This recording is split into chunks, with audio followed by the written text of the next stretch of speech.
बार Yemen में उन्होंने इस्बिद और बाद में ताइज के पहाड़ी शहर का दौरा किया, जहां उनकी मुलाकात रसूलिद राजवंश के राजा से हुई। मुजाहिद नूर अल-दीन अली इब्न बतूता ने सना का दौरा करने का भी उल्लेख किया है, लेकिन क्या उसने वास्तव में ऐसा किया था यह संदिग्ध है।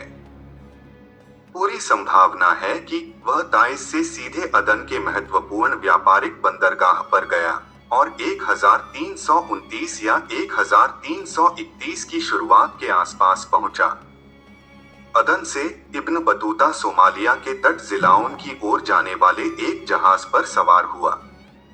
इसके बाद वह सोमालिया समुद्र तट से आगे केप गार्डाफुई चले गए और प्रत्येक स्थान पर लगभग एक सप्ताह बिताया।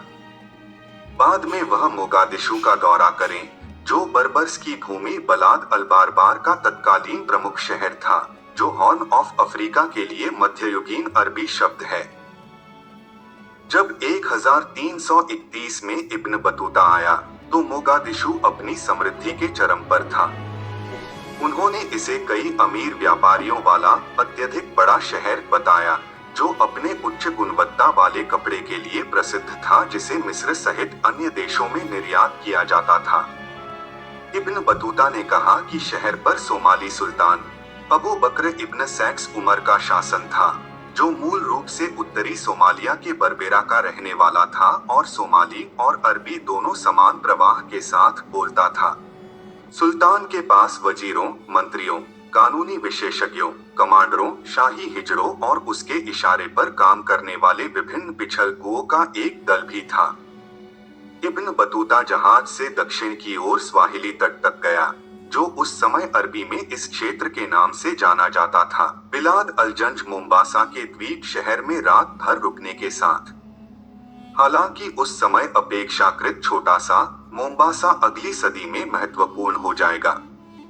तट के किनारे एक यात्रा के बाद इब्न बतूता इसके बाद वर्तमान तंजानिया के द्वीप शहर किल्वा पहुंचे, जो सोने के व्यापार का एक महत्वपूर्ण पारगमन केंद्र बन गया था।